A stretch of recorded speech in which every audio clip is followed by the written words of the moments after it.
Olá, eu sou o professor Luiz Rezende, mais uma aula de administração.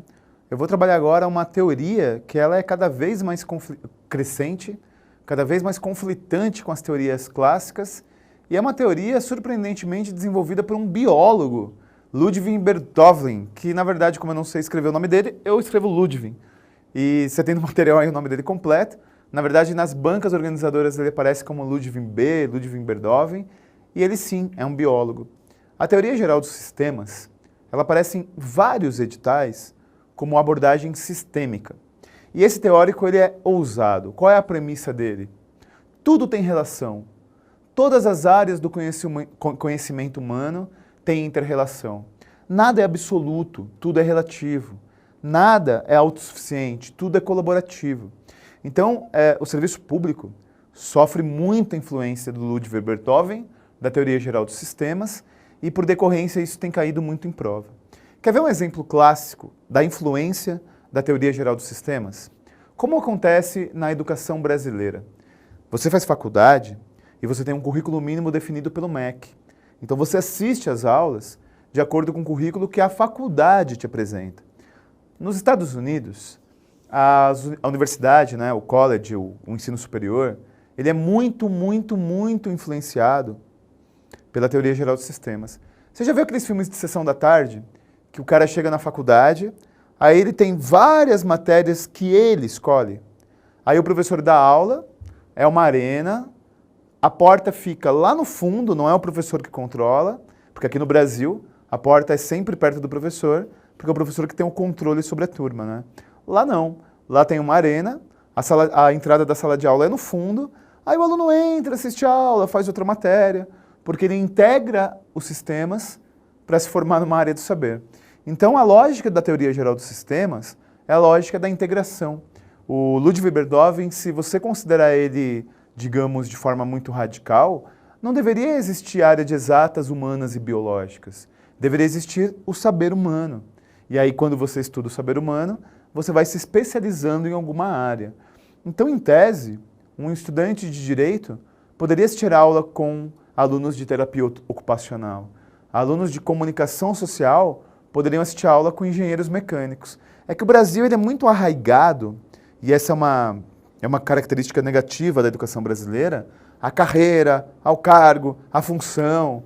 E o Ludwig Bertholin diz que isso prejudica, diz que isso limita, diz que isso é excludente.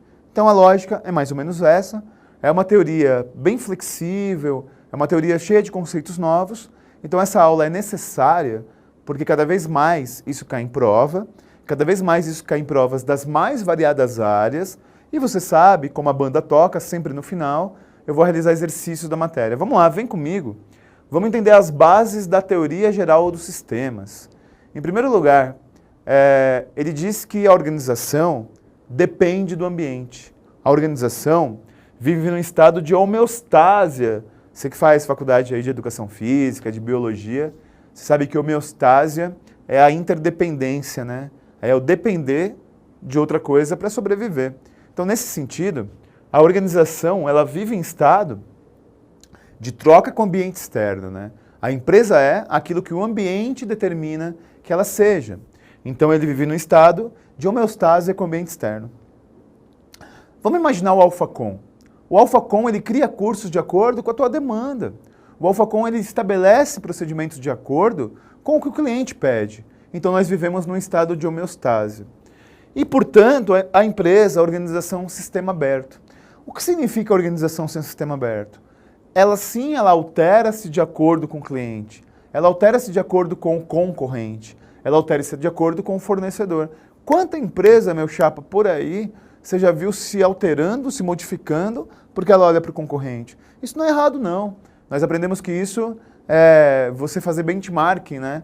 Então, um sistema aberto é aquele sistema em que não é fechado nele mesmo, que depende do ambiente. Essas são as bases da teoria geral dos sistemas. Então, vamos lá, vem comigo, que eu vou trabalhar agora conceitos básicos de teoria geral. Olha, não são os conceitos básicos da teoria geral do sistema. São os conceitos básicos que fizeram esse biólogo criar a teoria geral dos sistemas. E são palavras que mais parecem nome de remédio. Então a minha preocupação é você saber qual é o termo e como o termo cai na prova. O problema de estudar administração é que alguns conceitos, alguns termos, algumas palavras, elas têm aplicação particular. Se fosse no direito, teria uma aplicação, se fosse em atualidades, teria uma aplicação, mas em administração tem uma aplicação muito particular.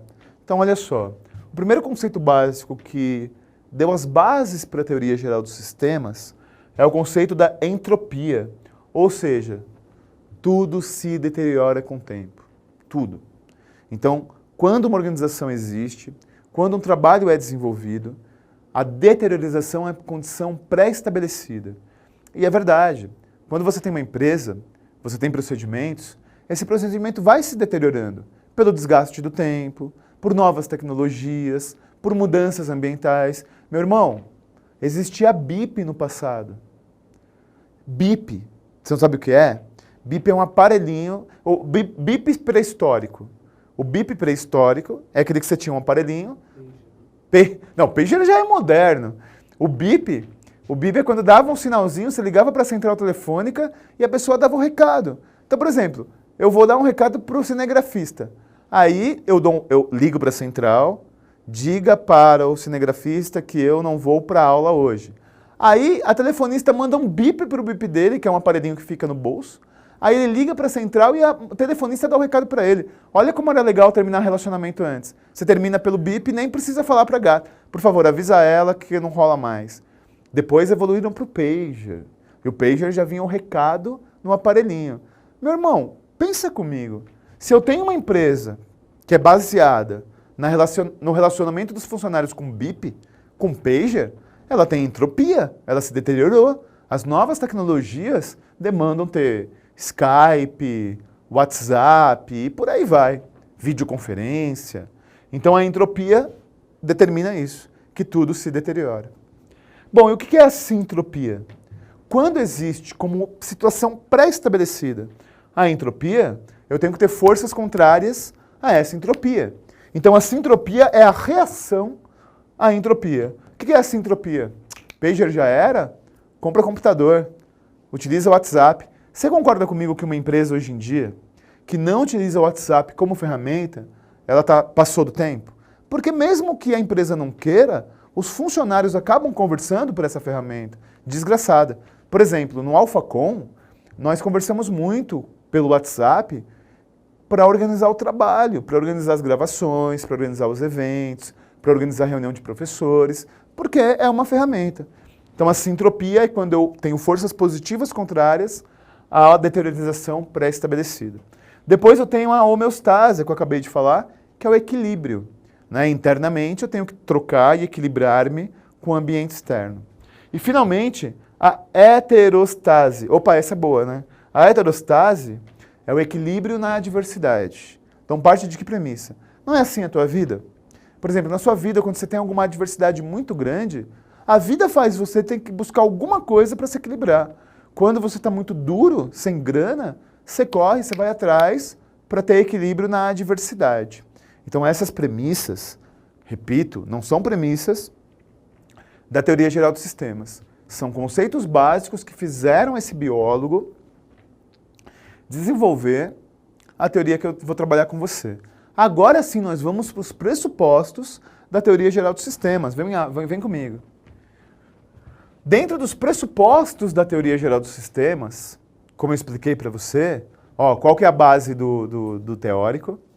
Nada é absoluto, tudo é relativo, as coisas têm interdependência, eu tenho uma coisa que depende da outra, e as coisas se integram. É uma teoria que, na verdade, assim, né, quando você fala de história, décadas representam uma etapa muito pequena do desenvolvimento humano, né? Portanto, o primeiro pressuposto é a integração entre ciências naturais e ciências sociais. Ou seja, para esse biólogo, a condição humana, a filosofia, a ciência social, ela tem uma inter-relação com as ciências naturais, com a biologia, com a química, e nisso se integra a teoria geral dos sistemas. Ou seja, eu tenho ciências naturais, e a biologia é o melhor exemplo, porque essa teoria vem de um biólogo, que se casa com a filosofia, com a sociologia, com a história. As coisas são literalmente integradas. O Brasil, ele é muito conservador e o Brasil dá muita importância para a titulação, né? A gente deveria aprender mais. A titulação é uma obrigação, é evidente, né? Se você não tiver diploma de nível superior, você não presta um monte de concurso. Se você não tiver diploma de nível médio, você não presta quase nenhum concurso. Diploma de nível fundamental, alguns concursos exigem, mas a maioria é nível médio.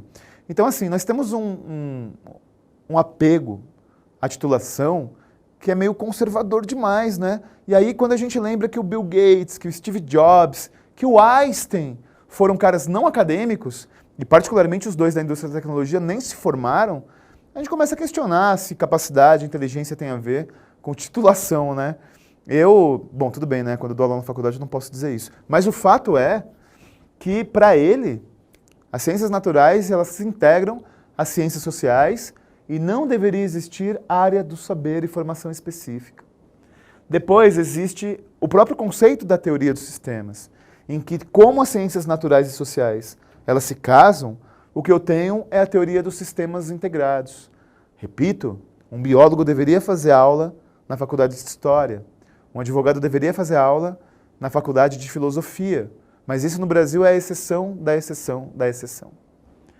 Unidade da ciência, o que significa isso? A ciência como uma única grande área.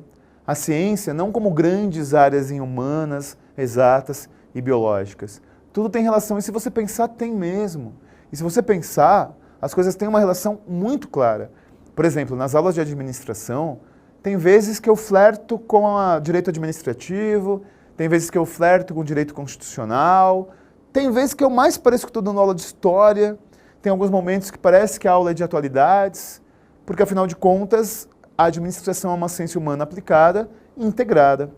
E por fim, a integração científica. O Ludwig Berthoven defende que as áreas de pesquisa devem colaborar entre si permanentemente. Então você entendeu que é uma teoria libertária, é uma teoria revolucionária que quebra paradigmas e que sofre sim alguma influência o Estado brasileiro. Por exemplo, quando o Estado brasileiro ele entende que tem que ouvir, principalmente, nem que seja do ponto de vista formal, a demanda do cidadão, e essa demanda do cidadão gera influência na organização e deve haver um equilíbrio, considerando a teoria geral dos sistemas. Deu para entender? Agora, a teoria geral dos sistemas também tem conceitos. Aqueles conceitos que eu trabalhei inicialmente são conceitos básicos que levaram o Ludwig Berthoven a criar essa teoria. Criada a teoria, baseada nesses pressupostos, aí eu tenho conceitos da teoria geral dos sistemas. Então vem comigo, porque agora é a teoria estabelecida. Conceitos da teoria geral dos sistemas. Opa! Teoria geral dos sistemas. Em primeiro lugar, eu devo trabalhar com propósitos, eu devo trabalhar com objetivos. Não existe atividade profissional sem propósito. Não existe atividade profissional sem objetivo pré-estabelecido. Não é assim na sua vida? Quando você estuda para concurso, você trabalha a teoria geral dos sistemas. Se você estudar apenas administração, meu chapa, você não chega em lugar nenhum. Se você estudar apenas matemática, você não chega a lugar nenhum. Então, já que o seu propósito, já que o seu objetivo é o cargo público, é a posse, o início de exercício, você deve desenvolver e trabalhar de forma integrada, de forma colaborativa. Esse é um conceito da teoria geral dos sistemas. Outro conceito é o conceito do globalismo e da totalidade. Ou seja, quando eu trabalho o conceito do globalismo, quando eu trabalho o conceito da totalidade, é o filme Efeito Borboleta. Você assistiu o Efeito Borboleta? Tem vários efeitos borboleta, né? O que é razoável é o primeiro. O filme Efeito Borboleta original, ele é um filme de gosto duvidoso, mas ele tem uma premissa interessante, que é a premissa de que o bater de asas de uma borboleta, princípio da filosofia, né? Que o bater de asas de uma borboleta na Ásia pode alterar o que acontece do outro lado do mundo. Então tudo tem relação, né? Então qual é o conceito do propósito ou do objetivo? Toda ação organizacional deve ter um propósito, deve ter um objetivo claramente estabelecido. O conceito do globalismo ou da totalidade diz que tudo influencia tudo na organização. Então, tudo que eu faço no meu trabalho pode influenciar toda a empresa. A ação mais simples de um funcionário pode influenciar os rumos da organização. Então, é literalmente efeito borboleta. O bater de asas de uma borboleta pode mudar a história da humanidade. Então, esse é o conceito radical, né? Esse é o conceito extremista de que tudo que é feito pode ter influência em toda a cadeia estrutural. Bom, esses conceitos, eles resumem a teoria geral dos sistemas. E a teoria geral dos sistemas, ela foi a principal influenciadora de outra teoria. Vamos entender o que eu vou dizer agora. Algumas teorias sociais, algumas teorias políticas, algumas teorias administrativas, elas têm um teórico que é responsável por essa teoria. Vou te dar um exemplo. A teoria da burocracia tem um teórico Max Weber como seu grande pensador. A teoria científica da administração tem Frederick Taylor como seu grande pensador. Agora, algumas teorias ou alguns princípios políticos e administrativos não tem. Por exemplo, quem é o grande teórico do capitalismo? Não tem. Você tem vários teóricos do capitalismo. Quem é o teórico do socialismo? Existem referências. Marx, Engels, Lenin, Trotsky, mas não existe o pai da criança. Então, na verdade, assim como na teoria política, você tem vários pensadores que formam uma corrente ideológica, na administração, às vezes, você tem uma teoria que não é vinculada a um teórico. Você tem uma teoria que pode ser vinculada a vários teóricos. Por exemplo, existe uma teoria chamada teoria neoclássica, que é uma teoria que nasceu no pós-guerra, lá nos anos 50, nos anos 60. Essa teoria neoclássica, ela não tem um teórico, mas ela tem um teórico que é o maior influenciador, que no caso da teoria neoclássica, chama-se Peter Drucker. E por que eu estou dizendo tudo isso? Porque a teoria geral dos sistemas é uma teoria vinculada ao biólogo Ludwig Beethoven. Porém, a teoria geral dos sistemas, e esse teórico, influenciam a teoria contingencialista, que é a teoria do Estado brasileiro. O Estado brasileiro ele é basicamente contingencialista. E a teoria da contingência, a teoria contingencialista, não tem o pai da criança. Tem vários pais da criança, e o mais importante é a teoria geral dos sistemas. Então vamos lá, vamos entender como que a teoria geral dos sistemas é a principal influenciadora para a teoria contingencialista, que por sua vez influencia a administração pública brasileira majoritariamente. A teoria da contingência, a teoria contingencialista, ela parte da premissa que nada é absoluto, tudo é relativo. Nada é pré-estabelecido, tudo depende da situação. Então, para a teoria contingencialista, eu não posso ter uma solução que se aplique em todas as situações. Eu tenho uma solução que deve ser alterada e adaptada de acordo com as situações. Deixa eu contar uma história rapidinha de algo que eu presenciei no serviço público. Eu quero que você diga se foi ou não uma postura contingencialista. Existem os centros de educação infantil, né, aqui em São Paulo, que em cada cidade tem um nome, mas são as creches. E aí tem uma professora de creche que ela resolveu inovar. E com criança, destroyer, você não pode inovar. Aí ela resolveu inovar pedagogicamente. Ela deu tinta guache para as crianças e deu uma folha de papel sulfite. Aí ela pediu para as crianças, faça desenhos que lembrem sua família. Quando ela virou para a lousa, o Pedrinho, olha o nome do maldito, Pedrinho. O que você espera de uma criança chamada Pedrinho? É um destroyer, né? O Pedrinho resolveu pegar a tinta guache e não pintar o papel, pintar a cara dos amiguinhos. Ele saiu pintando a cara de todo mundo, a criançada começou a chorar, e você sabe quando a criança chorando, né? Tipo gado, né? Uma chora, todo mundo chora. E aí, a professora ficou irritada, pegou a tinta guache e pintou a cara do Pedrinho. Processo de apuração preliminar, eu participei da comissão, suspensão, não, demissão a bem do serviço público para a professora. Passou a vida, passaram-se os anos, e numa EMF, Escola de Educação Fundamental, uma professora ela viu um aluno, já adolescente, assediando uma aluna em sala de aula. E esse assédio que o aluno fez foi um assédio, digamos, bem ostensivo. A professora, para proteger a aluna, foi lá e agrediu o aluno.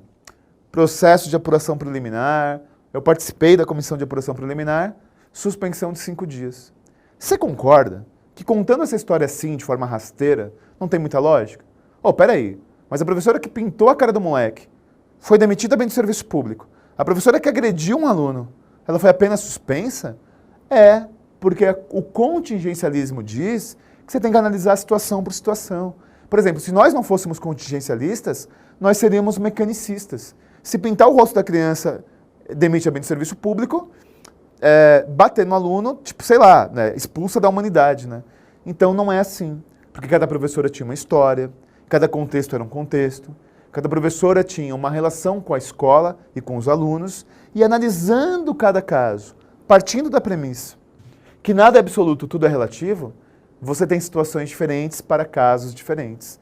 Isso é ser contingencialista. Você concorda comigo que tudo que eu expliquei sobre a teoria geral dos sistemas, tudo é integrado, tudo é colaborativo, tudo tem a ver com o ambiente, o contingencialismo sofre real influência da teoria geral dos sistemas de Ludwig van Beethoven?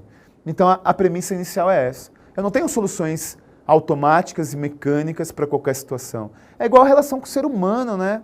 Por exemplo, o ser humano é complexo por si só, né? Uma postura que você tem com o teu irmão pode não ser a postura ideal que você tem com a tua esposa, com o teu marido, com o teu filho, com o teu pai, com um amigo de trabalho. Cada situação é uma situação. Então o contingencialismo, baseado nisso, ele tem uma regrinha que é a seguinte: variáveis externas determinam possibilidades internas. Você faz isso. Na prática você faz isso. Você que estuda para concurso público, você pensa em possibilidades que você tem baseado nas variáveis. Se você estuda, por exemplo, para carreiras tribunais, aí sai um anúncio do Conselho Nacional de Justiça que não vai mais ter concurso para o judiciário até 2038. O que você faz? Você estuda para outra área, porque a variável externa determina possibilidades internas. Eu estou cansado de ter aluno que estuda para uma carreira e acaba sendo aprovado em outra. O Presencial de São Paulo, o Presencial de Cascavel e você, toda hora vê exemplos nos nossos eventos do que eu estou dizendo. Eu tive uma aluna há um tempo atrás, aluna de carreiras fiscais em São Paulo. Ela pleiteava ser auditora da Receita Federal. Aí abriu o concurso do TJ de São Paulo. E ela, mesmo tendo foco em Receita Federal, ela resolveu prestar o concurso do TJ. Banca organizadora diferente, o TJ era VUNESP e a Receita é ESAF, foco diferente, matérias diferentes. Ela foi lá, se preparou e passou. Então ela não pensava no TJ, ela não pleiteava TJ. Quando abriu a possibilidade da variável externa, ela entendeu como uma possibilidade dela mesma. Então isso a organização deve ter. Nós temos um querido aluno que é bibliotecário do Alfacom São Paulo, um dos primeiros alunos que estudaram no Presencial de São Paulo, e ele nunca pensou em ser policial federal. Ele prestou concurso, bibliotecário, olha a faculdade que o cara fez. Ele passou para concurso da PF em 2014 e ele não passou no TAF. Ele ficou na natação. O Andrei. Um beijo, Andrei, se você estiver assistindo. O Andrei tomou gosto pelo negócio. O Andrei, atualmente, ele é policial rodoviário federal. Porque ele passou no concurso da PRF, foi esperto, né, percebeu que tinha que fazer academia, passou no TAF e hoje ele é policial rodoviário federal. Coisa que ele nunca tinha sonhado na vida. Porque quando pintou o concurso, ele viu isso como uma possibilidade. Deu para entender? E isso se aplica ao serviço público e ao contingencialismo administrativo. Pois bem, a teoria geral dos sistemas, apesar de não ser uma teoria de ontem, é uma teoria moderna do ponto de vista histórico, porque quebra paradigmas, quebra paredes, e quando cai em concurso é um tema muito variável, muito fluido, você tem que ficar esperto. E nada melhor para ver como isso cai em concurso do que questões de provas anteriores. Então vamos lá, vamos para o seu material. A prática é o critério da verdade. Então, é o maior critério da verdade. Então vamos às questões do seu material. Vamos imediatamente para a leitura da primeira questão. Marca a alternativa que não corresponde a um dos princípios da teoria geral dos sistemas. A. O expansionismo que sustenta que todo fenômeno é parte de um fenômeno maior. B. O pensamento sintético, que está mais interessado em juntar do que separar as coisas. C. A teleologia, que afirma que a causa é uma condição necessária, mas nem sempre suficiente para que se surta o efeito. D. O pensamento analítico consiste em decompor o todo, tanto quanto possível, em suas partes mais simples, que são mais facilmente solucionadas. Bom, pela leitura já dá para entender o que não é integrado, o que não é sistêmico, né? Alternativa A. O expansionismo sustenta que todo pequeno fenômeno é parte de uma causa maior. Perfeito, teoria geral dos sistemas. B. O pensamento sintético está mais interessado em juntar do que separar, ou seja, teoria geral dos sistemas. C. A teleologia, que afirma que a causa é uma condição necessária, mas nem sempre suficiente para que surja o efeito, ou seja, a relação causa e efeito não é automática. Eu posso ter uma causa, mas o efeito pode ser variável de acordo com o meio ambiente. Está correto? D. O pensamento analítico que consiste em decompor o todo, tanto quanto possível, porque as partes mais simples são mais facilmente solucionadas. Não! Eu soluciono quando eu tenho integração, quando eu tenho várias áreas do saber, ciências naturais e ciências sociais integradas. Então, o que não tem a ver com a teoria geral dos sistemas é a alternativa D. Próxima. Qual das opções abaixo concebe a organização como um sistema social formado de subsistemas e que deve interagir com um meio externo para garantir sua sobrevivência? A. Teoria dos sistemas lineares. B. Teoria dos sistemas fechados. C. Teoria dos sistemas complementares. D. Teoria dos sistemas múltiplos. E E. Teoria geral dos sistemas. O enunciado dessa questão, ele pressupõe tudo aquilo que eu falei na aula de hoje. E tudo aquilo que eu falei na aula de hoje tem a ver com a teoria geral dos sistemas. Alternativa E. Agora vamos para as questões da CESP-UNB, certo e errado. Próxima questão. A teoria geral dos sistemas, aplicada à administração, preconiza a reorientação do pensamento e da visão do mundo com base em paradigmas que contemplam uma visão analítica, mecanicista e linear de causa e efeito das organizações. Olha só, o pensamento sistêmico não é um pensamento, como a questão diz, mecanicista. É um pensamento dinâmico, social. É um pensamento que não tem uma relação automática de causa e efeito, porque eu dependo do meu meio. E quando existe uma relação automática de causa e efeito, eu sou mecanicista. Portanto, erradíssima a questão. Próxima questão. A teoria geral dos sistemas baseia no princípio de que, nas empresas, nada é absoluto, tudo é relativo, dependendo das variáveis que geralmente são incontroláveis, por estarem em seu ambiente externo, especialmente na prospecção de cenários e mercados. Olha só, essa questão está quase certa. Mas como não tem meio certo na prova, está errada, né? Em primeiro lugar, as variáveis externas elas são incontroláveis. Mas o mercado tem um certo grau de controle porque ela tem uma variável interna. Porque os cenários que são apresentados têm uma reverberação interna. É só você lembrar da matriz SWOT. É só você lembrar da ferramenta que cai tanto em prova, em que eu analiso o ambiente externo e interno. Então, cenários têm aspectos controláveis, que são aspectos organizacionais. Por isso, a questão está errada. Próxima. Entre as ideias apresentadas na teoria geral dos sistemas, desenvolvidas pelo biólogo alemão Ludwig von Beethoven, inclui-se interdependência entre as partes.